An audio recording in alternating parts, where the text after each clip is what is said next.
معه والطير وألنا له الحديد أن اعمل سابغات وقدر في السرد واعملوا صالحا صدق اللہ العظیم۔ حضرات محترم، آج ہم حضرات درس قرآن سماعت کریں گے، اور درس قرآن کے لیے آج ہم نے جس آیت کریمہ کا سہارا لیا ہے، سب سے پہلے اس کا تعلق سماعت فرما لیجیے۔ یہ 22واں سپارہ ہے، سورہ سبا ہے، اور اس کی آیت نمبر جو ہے وہ 10 اور 11 ہے۔ 2 آیت کریمہ ہم نے آپ کے سامنے تلاوت کی ہے۔ اس میں اللہ تبارک و تعالیٰ نے حضرت داؤد علیہ السلام پر جو اپنا فضل اور کرم فرمایا تھا اس کا تذکرہ ہو رہا ہے، اور آخر میں بہت ہی اہم بات اس کے اندر بیان ہوگی۔ اللہ نے شاہ فرمایا وَلَقَدْ آتَيْنَا دَاوُودَ مِنَّا فَضْلًا، اور بے شک ہم نے داؤد پر اپنا فضل فرمایا تھا۔ یہ کوئی عام بات نہیں ہے، بڑی خاص بات ہے۔ بے شک ہم نے داؤد پر اپنا فضل فرمایا تھا۔ وہ فضل تھا کیا؟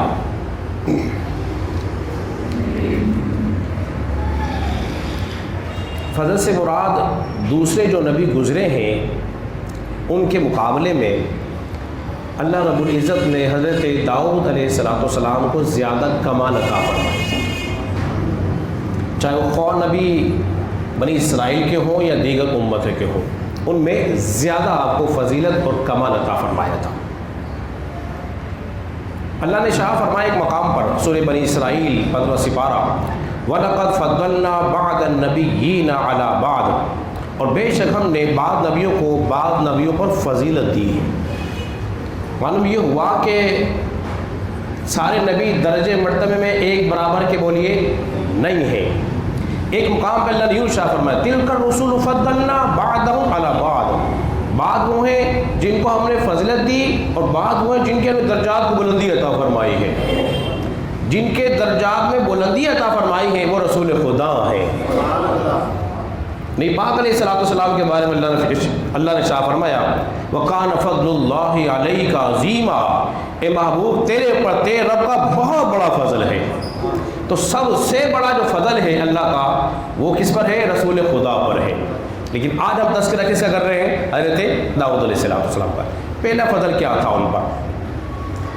فرمایا وَآتَيْنَا دَاوُودَ زَبُورًا، ان کی پہلی فضیلت یہ تھی کہ اللہ تبارک و تعالیٰ نے انہیں زبور عطا فرمائی تھی۔ وہ صاحب کتاب و نبی تھے، جو 4 آسمانی کتابیں نازل ہوئی ہیں انہی میں سے زبور حضرت داؤد علیہ السلام پر نازل ہوئی۔ دوسری وَلَقَدْ آتَيْنَا دَاوُودَ وَسُلَيْمَانَ عِلْمًا، اور ہم نے داؤد کو اور سلیمان کو علم عطا فرمایا تھا، علم بھی دیا۔ علم بہت بڑی فضیلت ہے۔ اللہ رب العزت نے حضرت سلیمان علیہ السلام سے فرمایا کہ ہمارے نبی سلیمان علیہ السلام بادشاہت لے لو، ملک لے لو، علم لے لو، 3 چیزیں ہیں، بادشاہت لے لو، ملک لے لو، مال و دولت لے لو، یا علم لے لو۔ ان میں سے کوئی ایک چیز کا انتخاب کر لو۔ حضرت سلیمان علیہ السلام نے اللہ کی بارگاہ میں دعا کی اللہ مجھے علم دے دے۔ کیا دے دے؟ مجھے علم دے دے۔ جب انہوں نے انتخاب علم کا کیا، اللہ نے فرمایا تم نے علم مانگا تھا، جاؤ ہم نے تمہیں مال و دولت بھی دی ہے، ملک کی بادشاہی عطا فرما دی ہے۔ 2 فضیلت تم نے دی۔ دوسرا وَاذْكُرْ عَبْدَنَا دَاوُودَ ذَا الْأَيْدِ، ہم نے انہیں علم بھی دیا تھا، کتاب بھی دی ہے، بڑے طاقتور بنائے ہم نے، بڑے قوت والے بھی تھے۔ اس کے ساتھ ساتھ ایک خوبی انہیں اور عطا فرمائی تھی، وہ خوبی نمبر 4 ہے۔ وہ کیا ہے؟ یا جبال اوبی معه الطیر، اور ہم نے ان کے تابع پہاڑوں کو بھی کر دیا تھا اور پرندوں کو بھی کر دیا تھا۔ جب حضرت داؤد علیہ السلام تسبیح کرتے تو آپ کی آواز سن کر پہاڑ بھی تسبیح کرتے، پرندے جھک جھک کے آگے بیٹھ جاتے، وجد کرتے جب زبور کی تلاوت کرتے۔ اتنی خوبصورت اور پیاری آواز عطا کی تھی کہ پہاڑ بھی جھوم رہے ہیں جی، پہاڑ بھی اور پرندے بھی خوب مسرور ہوتے۔ تو یہ بھی آپ کو فضلت دی تھی۔ دوسرا، آواز اللہ نے بڑی خوبصورت بہت پیاری دی تھی، فرمایا وَأَلَنَّا لَهُ الْحَدِيدِ، اور ایک کمال ہم نے اور عطا فرمایا تھا کہ ان کے ہاتھ میں لوہا جب آتا نرم ہو جاتا، ایسا نرم، بالکل جیسے آٹے کو گود لیں جس سے جو چاہے شے بنا دے، موم کی طرح مثل ہو جاتا۔ یہ آپ کا عظیم معجزہ تھا، حالانکہ لوہا بغیر کسی ٹھوک پیڑ کے بولیے نرم ہونے والا نہیں ہے، لیکن جب داؤد علیہ السلام کے ہاتھ میں آتا تو ایسے نرم ہو جاتا جیسے کہ آٹا گوندھ دیا ہو، جیسے چائے کرنے کی۔ کیوں کمال عطا فرمایا تھا؟ کیوں کمال؟ داؤد علیہ السلام کو جب اللہ نے بادشاہت دی نا، وہ رات میں بحث بدل کر چلے جاتے اور ہر ایک سے پوچھتے تمہارا داؤد کے بارے میں کیا خیال ہے؟ تو پوچھتے داؤد علیہ السلام جو ہیں اللہ کے نبی ہیں، اچھے آدمی، نیک آدمی ہیں، ہر روز یہ کام کرتے، لوگ اسے پہچان بھی نہ پاتے۔ ایک دن اللہ نے ایک فرشتہ بھیج دیا اور وہ اپنا بحث بدل کر جب گئے نا تو سلیمان علیہ السلام نے اس آدمی سے پوچھا، تھا حقیقت میں کیا فرشتہ انسانی شکل میں، تمہارے داؤد کے بارے میں کیا خیال ہے؟ اس نے کہا آدمی تو بڑے نیک ہیں، کاش ان کے اندر ایک خصلت نہ ہوتی۔ آدمی تو بڑے نیک ہیں، بڑے اچھے ہیں، کاش ان میں خصلت نہ ہوتی۔ تو فوراً چونکے بولے کون سی خصلت ہے؟ انہوں نے کہا کہ وہ اپنا گھر کا جو گزارا کرتے ہیں نا، اس کا جو خرچہ ہے اہل و عیال کو پالنے کے لیے جو پیسے لیتے ہیں وہ بیت المال سے لیتے ہیں، بیت المال سے لے رہے ہیں۔ آپ چونکے تو پھر جب آئے پھر آپ نے اللہ سے دعا کی، اللہ سے دعا کی اللہ مجھے تو ایسی کوئی سند دے، اس میں بڑا راز پوشیدہ بھی بیان کرنے والا ہوں، اللہ مجھے کوئی ایسی سند دے دے جس سے میں اپنے گھر والوں کو گزارا کر سکوں۔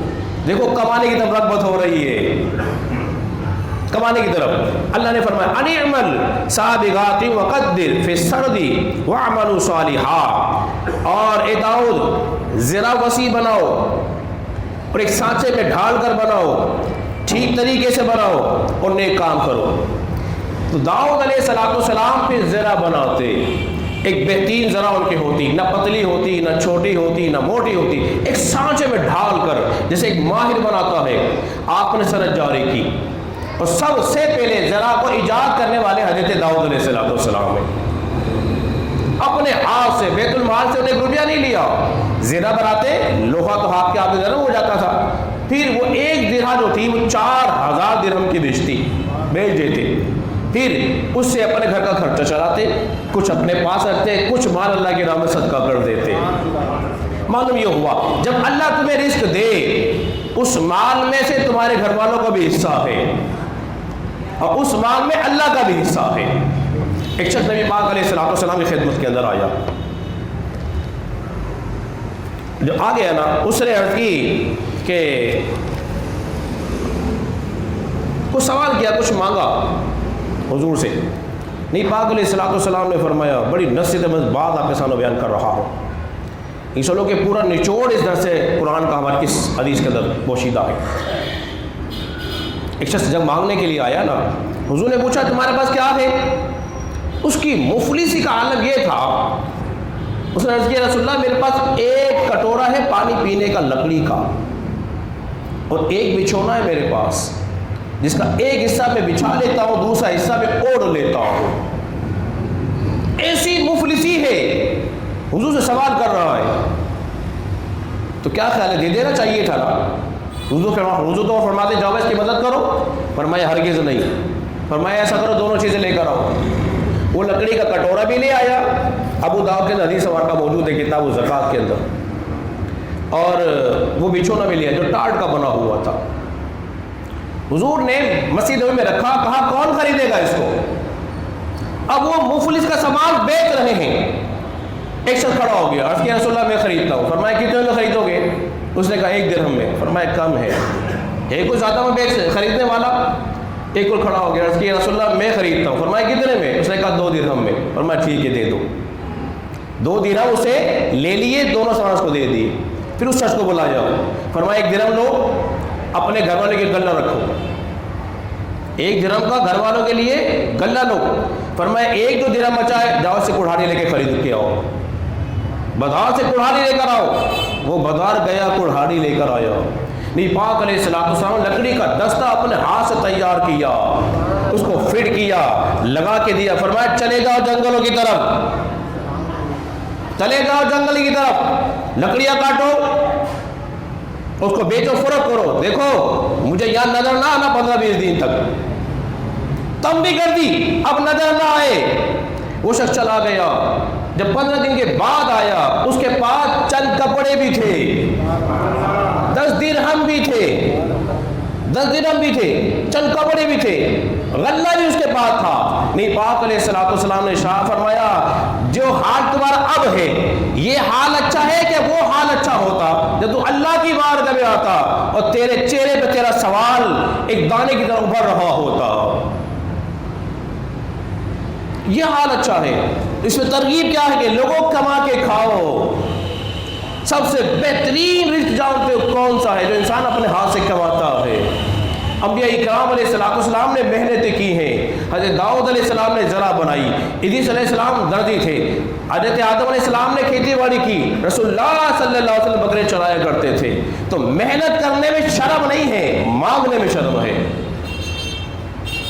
مانگنے میں شرم ہے, سوال میں شرم ہے, محنت کرنے میں شرم ہو رہی ہے نہیں ہے. تو ہمارا دین ہمیں درس دے رہا ہے کہ انسان کو چاہیے کہ وہ رزق حلال کمائے, اپنے ہاتھ سے کام کرے. آخری بات کر کے اپنی گفتگو ختم کرتا ہوں. نبی پاک علیہ السلام نے ارشاد فرمایا ایک گناہ ایسا ہے نہ اس گناہ کو نماز مٹاتی ہے, نہ حج مٹاتا ہے, نہ عمرہ مٹاتا ہے, نہ کوئی اور نیکی مٹاتی ہے. صحابہ کرام کو بڑا تجسس ہوا, رسول اللہ وہ کون سا گناہ ہے جس کو نماز بھی نہیں مٹاتی, روزہ بھی نہیں, حج بھی نہیں مٹاتا؟ فرمایا ایک گناہ ہے جس کو کوئی نہیں مٹاتا, صرف ایک چیز مٹا دیتی. وہ کیا ہے؟ رزق حلال کی تلاش میں غم زدہ رہنا ہے.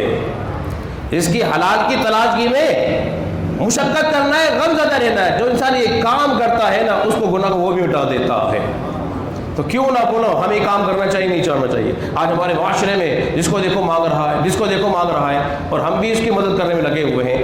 پیشہ ور لوگوں کی مدد نہ کریں, جو مستحق ہے اس کی مدد کی جائے. اللہ رب العزت کی بارگاہ میں دعا ہے اللہ تعالی ہم سب